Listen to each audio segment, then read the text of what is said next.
अच्छा देखो भगवान की माया कैसी है, जो मिला है उसकी ओर वो दृष्टि नहीं जाने देती कभी। जो आपके पास है ना उसकी ओर आपकी दृष्टि कभी नहीं जाएगी। इतना कुछ भगवान ने दिया। अभी 2 दिन पहले मैं आपसे कह रहा था, स्वस्थ शरीर है, भारत भूमि पे आपको जन्म मिला है, चलकर आप सत्संग में आकर बैठ जाते हो, थोड़ी बात भी समझ आने लगी है, कोई भगवान की कम कृपा है? इस पर दृष्टि नहीं है। अच्छा ये भगवान की माया है। जो आपको प्रसाद स्वरूप प्राप्त है, आपका मन कभी उसके लिए धन्यवाद नहीं करेगा। लेकिन जो आपको प्राप्त नहीं है, उस दौड़ में आपका मन आपको सतत निरंतर दौड़ा रहा है और बस दौड़ा रहा है। इसी कारण ऐसी दुर्लभ प्राप्ति होने पर भी जीव अपने आप को अभावग्रस्त ही समझता है, रो रहा है, धो रहा है। वहां संत कह रहे हैं, बड़े भाग मानुष तन पावा, सुर दुर्लभ सोई ग्रंथन गावा। यहां तक ही नहीं, कह रहे साधन धाम मोक्ष कर द्वारा। बिल्कुल कह रहे मुक्ति के द्वार पर आकर खड़े हो गए हो आप। भारत भूमि पे ये मनुष्य का शरीर मिला, बिल्कुल मुक्ति के द्वार पर खड़े हो। द्वार से भीतर जाने में कितनी देर लगती है? आप कहीं द्वार तक पहुंच जाओ, द्वार से भीतर जाने में कितनी देर लगती है? केवल ढेरी ही तो लांघनी है, और क्या है। लेकिन देखो ये माया श्री कृष्ण की, मोयो सब संसार, वो एक पग आगे नहीं बढ़ता। क्यों कहते हैं भगवान, अरे तू एक पग बढ़ा, मैं दौड़ कर आऊंगा। एक पग बढ़ाते ही तो प्रभु का घर है, प्रभु के द्वार पर आप आकर खड़े हो।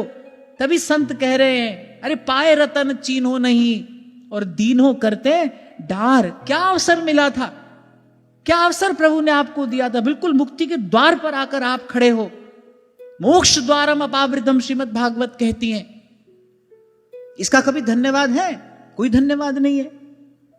रो रहे हैं, मांग रहे हैं, भिक्षुकों की भांति, याचकों की भांति द्वार द्वार भटक रहे हैं। हाय हाय ये नहीं मिला। अरे एक बार प्रभु पर विश्वास करो, हो सकता है जो आपको नहीं मिला हो वो उसी में आपका हित हो, उसी में आपका मंगल हो।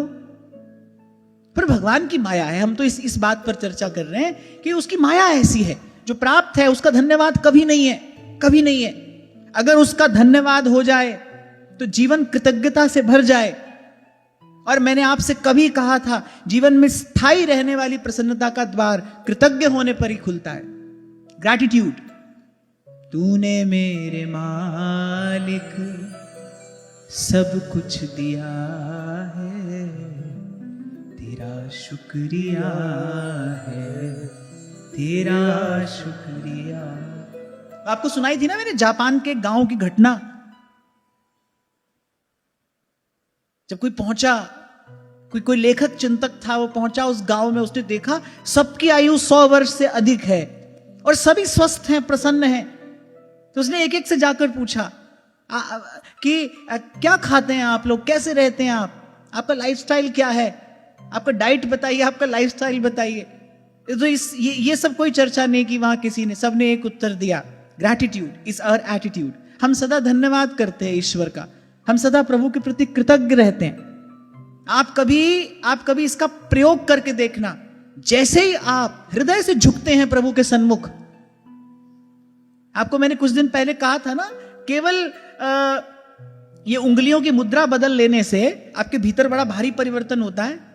आप ऐसे बैठे हो तो स्थिति कुछ और है, आप प्राण मुद्रा में बैठो, धीरे धीरे क्या होगा, जो आपका हृदय है वो पुष्ट होने लगेगा। ऐसे शक्ति मुद्रा में बैठो तो आपकी जीवनी शक्ति का ऊर्ध्वगमन होने लगता है। केवल उंगलियों की गति, उंगलियों की दिशा बदल लेने से, उंगलियों का स्थान बदल लेने से। और जब आप प्रभु के सन्मुख हृदय से झुकते हैं, करिए वो जो देव द्वार है जहां से कृपा अवतरित होती है, वो देव द्वार आपके लिए खुलता है। आपके भीतर एक रासायनिक परिवर्तन होता है। जब आप कृतज्ञ होते हैं, आप में एक पवित्रता का, सकारात्मकता का, अमृतत्व का संचार होता है। क्यों हमारे शास्त्रों में कहा है, प्रणाम जैसी कोई विधि नहीं है। केवल प्रभु को हृदय से प्रणाम कर लिया जाए तो जीव कृपा पात्र हो जाता है। शाह पुराण में तो यहां तक का वचन मिलता है, कह रहे 100 अश्वमेघ यज्ञ करने वाला, यज्ञों का पुण्य भोग कर क्षीणे पुण्य मर्त्यलोकम विशंति, फिर यही आता है। कह रहे लेकिन जिसने एक बार श्री कृष्ण को हृदय से प्रणाम कर लिया है, बोले वो वापस जननी के गर्भ में नहीं आता। ये पुराण का वाक्य है।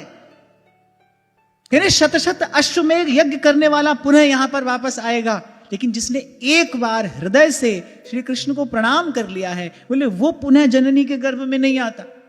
ऐसे दूर से सुनो तो बड़ा अतिशयोक्ति भरा ये वाक्य मालूम पड़ता है, आपको लगता है बड़ा एग्जैजरेटेड स्टेटमेंट है ये, ऐसे कुछ अधिक कह दिया गया है, पर बात तो सारी भरोसे की है ना भाई, बात तो सारी विश्वास की है।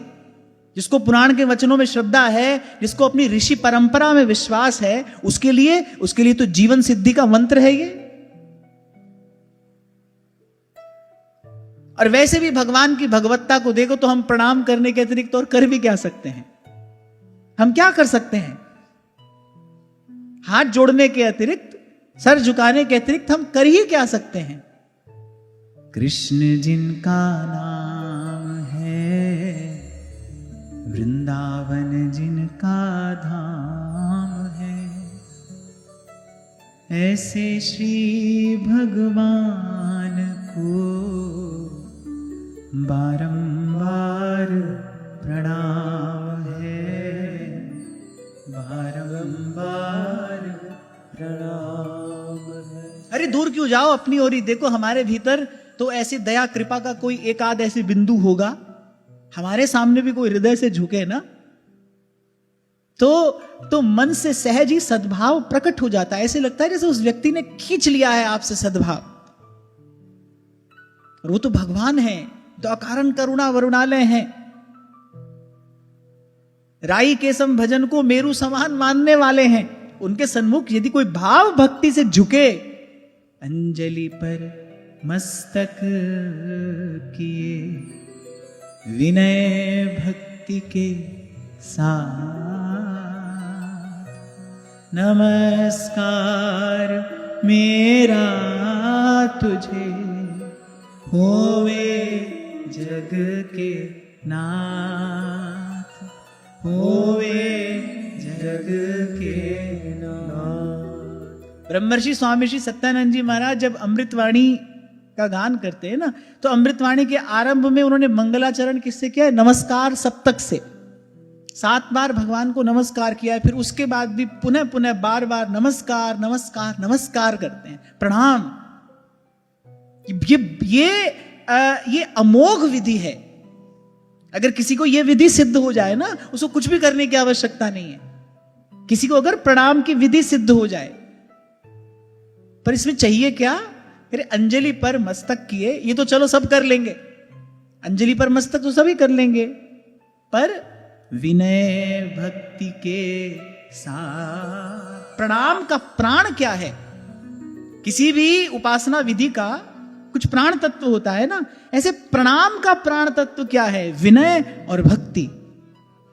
विनय अर्थात प्रभु आप बड़े हैं, आप सबसे बड़े हैं, मैं समय अंग गुणहीन हूं। और भक्ति, मैं आप पर निर्भर हूं, आपके आश्रित हूं, आपके श्री चरणों में समर्पित हूं। इस भाव से युक्त होकर जब कोई प्रणाम करता है तो महाप्रभु कह रहे चिंतामणि प्रणवताम, वो प्रणाम करने वाले के लिए चिंतामणि है। मैं केवल बोलते चले जाने के लिए नहीं बोल रहा हूं, मैं आपसे अपने जीवन का अनुभव कह रहा हूं। आपसे हो सके, बन पड़े तो आप इससे लाभ ले लेना। जिसको यह विधि सिद्ध हो जाए, उसको कुछ और करने की आवश्यकता नहीं है। ऐसा प्रभु का स्वभाव है, केवल प्रणाम से संतुष्ट हो जाते हैं। वो संतुष्ट केवल प्रणाम से, बस विनय भक्ति के साथ। दीन दास हूं द्वार का, सेवा देकर दान, सेवा सदन बनाइए मुझको हे भगवान, मुझको हे भगवान। अरे और ये घटना तो रोज घटती है। मैं जाता हूं जब यहां से, कभी कभी बहुत दूर खड़ा कोई केवल भाव से प्रणाम करता है, चली जाती है दृष्टि उसकी ओर, उसका प्रणाम खींच लेता है, उसका प्रणाम ले लेता है सद्भाव हृदय से। ये कहने सुनने की बात नहीं है, पर ये घटना तो घट जाती है। इसका अनुभव तो मैं नित्य करता हूं। और फिर मुझे लगता है कि मेरे जैसे व्यक्ति को कोई प्रणाम कर रहा है तो हृदय से सद्भाव निकलता है, प्रभु को कोई प्रणाम करे तो भाई पुराणों का वचन मिथ्या नहीं हो सकता, सत्य ही है। श्री कृष्ण को कोई एक बार हृदय से प्रणाम कर ले, विनय भक्ति से कोई उनको नमन कर ले, तो भगवान वेद व्यास कहते हैं उसे पुनः जननी के गर्भ में नहीं आना पड़ता, वो मुक्त हो जाता है प्रणाम करने मात्र से।